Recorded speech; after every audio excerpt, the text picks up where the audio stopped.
School nutrition training for TAs and other staff assisting with distribution and meal counts.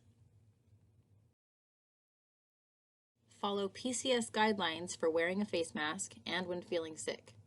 All SNS and PCS staff are expected to follow the following expectations for face covering use. You must wear a mask when you leave your car to go to work, while working, and as you leave work. You can take off your mask only to eat and if working alone in the cafeteria manager's office. If you are within 6 feet of another person, you must have one on. Guidelines to follow if staff is not feeling well. Stay home when sick. Wash hands frequently with soap and water for at least 20 seconds, about as long as it takes to sing happy birthday twice.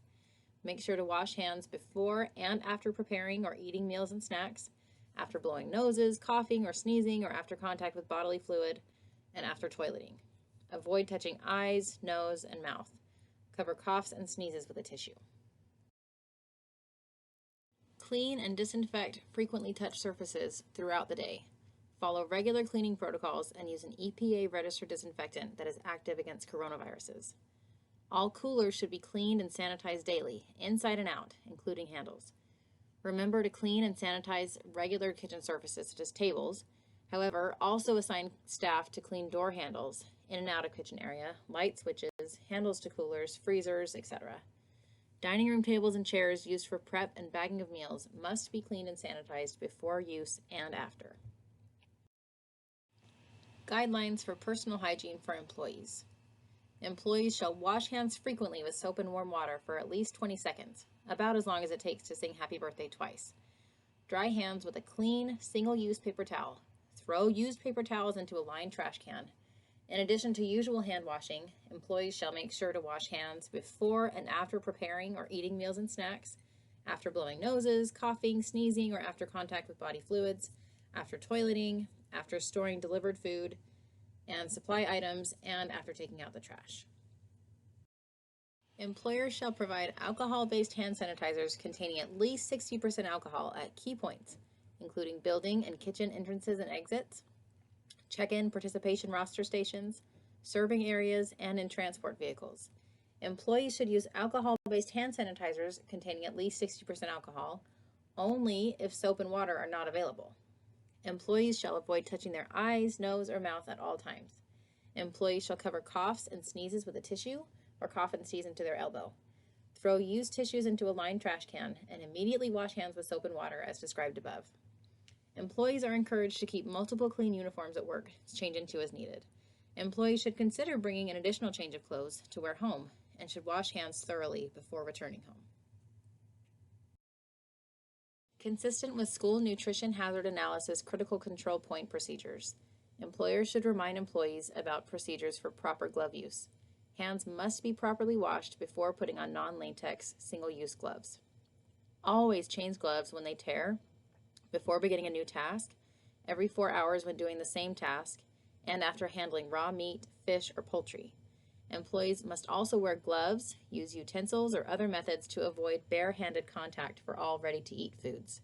If the employee has a wound on hands, fingers, or arms, a single-use glove must be worn over an impermeable covering. When working with food and using hand antiseptics, use one that is generally recognized as safe for use in contact with food. Social distancing is key during prep, packing, and distribution and cleanup for all SN staff and any other PCS staff during food service operation. All SN staff and any other PCS staff involved in meal preparation, packing, and distribution of meals must practice social distancing. Stay 6 feet apart and limit the number of people in work areas to 10 or less, spread out in kitchen, dining room, and serving line areas. Guidelines for meal distribution areas. Distribution areas shall be set up so that employees, children, and families are able to limit contact while meals are being distributed. Strategies for limiting contact include avoiding physical contact with children, families, and other staff. Use carts and/or tables as a barrier between the server and customer. Frequently clean and sanitize food contact surfaces and clean and disinfect other high-touch surfaces like preparation tables, utensils, serving areas and tables, transport vehicles, cold and hot holding equipment, doorknobs, handles, light switches, etc. Children should not be allowed to surround staff distributing meals. Avoid contact with anyone picking up meals. Social distancing. 6 feet should be practiced at all times. Nicely tell them to back away from you. As meals are transported to meal distribution areas or vehicles for transport, avoid cross-contamination from touching door handles and other frequent contact surfaces, and then touching food or food packaging. Distribution areas shall be equipped with cleaning and sanitation supplies, hand sanitizer, and cleaning products for cleaning surfaces. Employees shall use hand sanitizer as necessary during meal distribution. Prior to and following meal distribution, all surfaces, tables, carts, equipment, coolers, transport bags, and transport vehicles must be properly cleaned and disinfected. Classroom meal delivery. The meal delivery cart will go to the classroom door. The teacher will have the student sanitize their hands. The student will come to the door one at a time to get their meal. The student will return to their desk or assigned location to eat. TAs and other school helpers or SN staff may, for pre-K, special needs classes, or others as indicated on the meal plan, disperse the meals to the students in the classroom. Students should sanitize their hands before they are handed their meal. The TA or other school helper or SN staff will then account for the meal by using a roster or register, ensuring they have all items required. Meals will be delivered to some EC, pre-K, K, and first grade classes.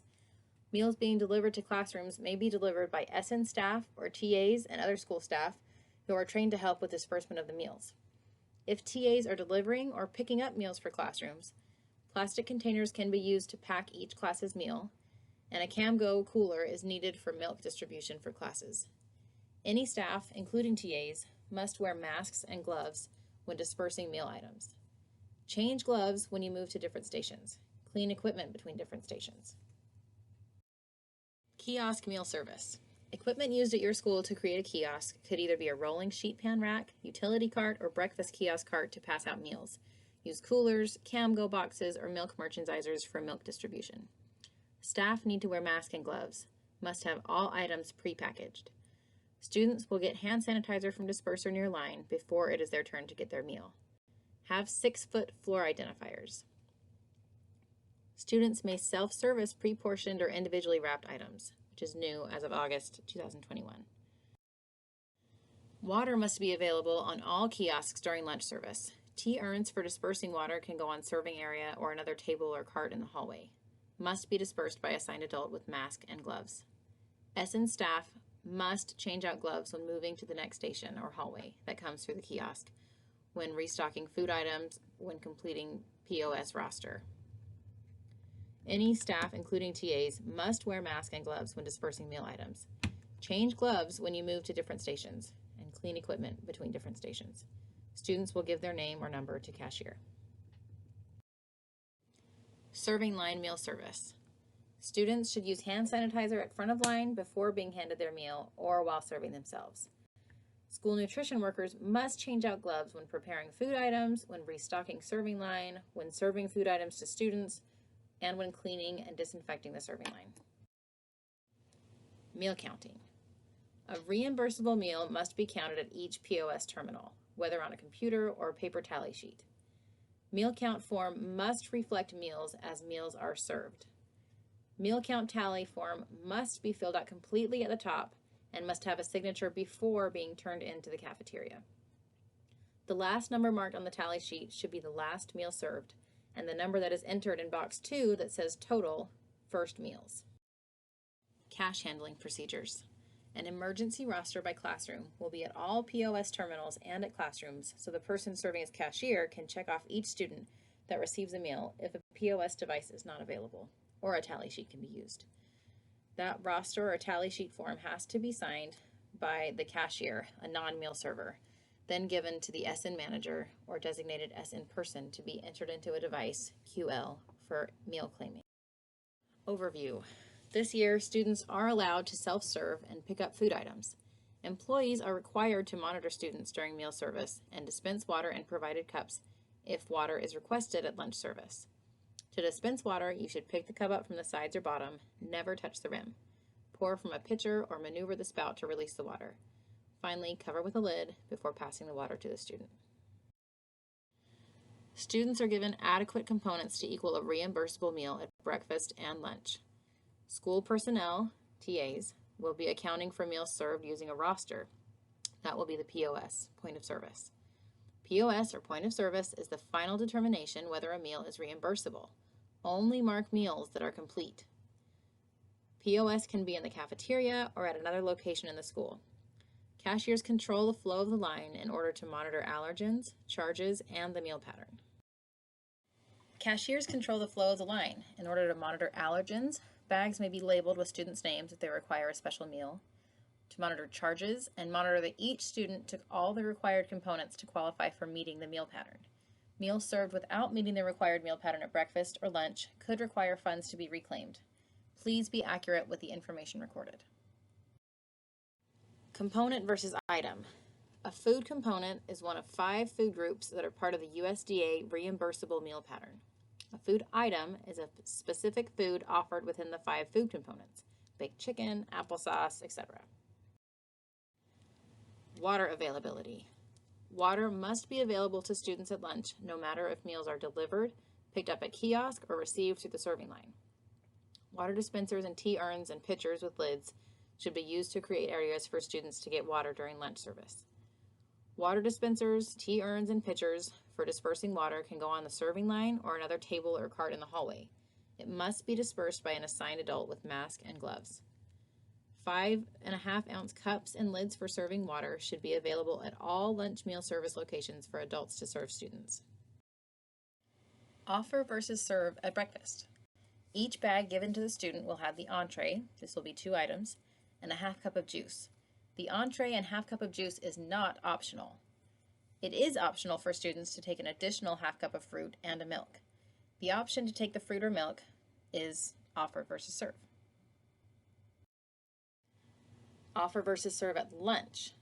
Schools must offer 5 food components: milk, fruits, vegetables, grains, meat, and meat alternatives, and the amount required by the meal pattern for the grade group. Students must take 2 full components and a minimum half cup of fruit or vegetable.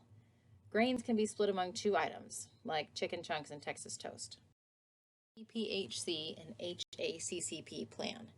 Reminders: no food can be recovered and reserved once it has been handed to the student. Certain foods which have not left the possession of SN staff may be kept. These were reviewed with managers during their back-to-school meeting. In summary, this year's students are allowed to self-serve and select their menu items from the serving line. Offer versus serve will apply to all meals served on campus. No food can be recovered and reserved once it passes from the server to the student.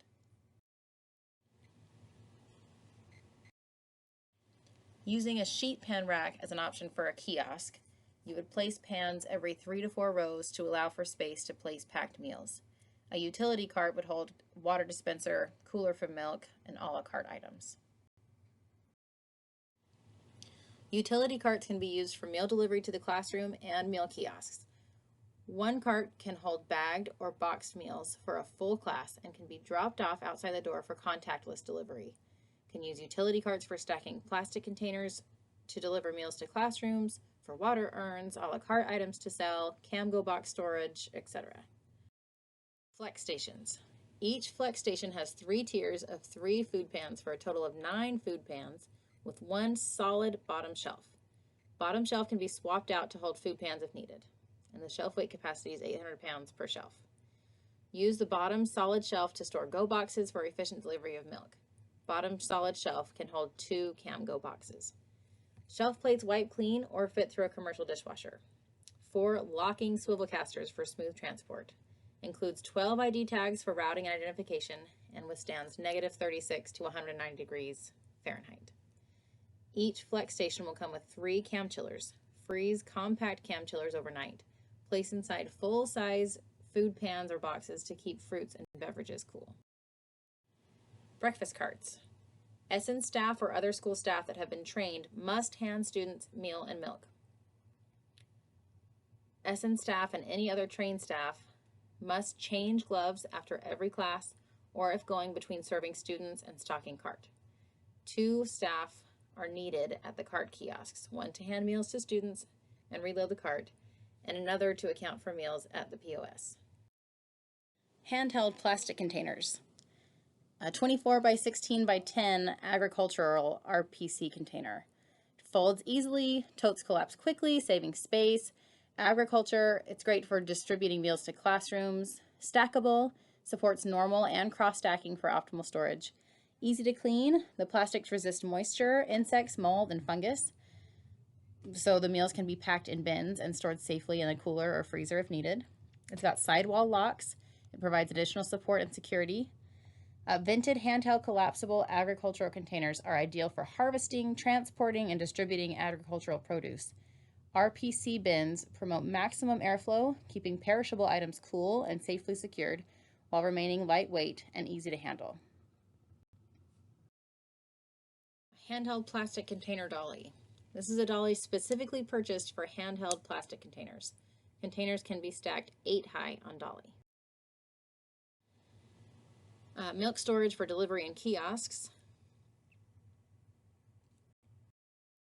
CamGo box will ensure that food stays at safe temperatures below 39.2 degrees Fahrenheit during holding and transport. It gives you 4 hours of safe cold food holding. The CamGo box can be stacked 2 high on dollies to transport them to and from classroom meal delivery or kiosks. Each CamGo box comes with 1 CamChiller ice pack. This ice pack needs to be stored in the freezer overnight to ensure adequate cold storage of milk for the next day's meal service. Each CamGo box can roughly hold 1 crate, or 50 milks. The Go box is dishwasher safe. Milk merchandisers can hold 4 crates of milk. Cold cell systems are non-electric insulated coolers that are designed to keep milk, juice, or any other refrigerated product very cold in any school food service location. All pre-chilled products are surrounded by cold cell panels in an insulated enclosure that maintains the temperature in the low 30s for 24 hours before the cold cell panels need to be changed out.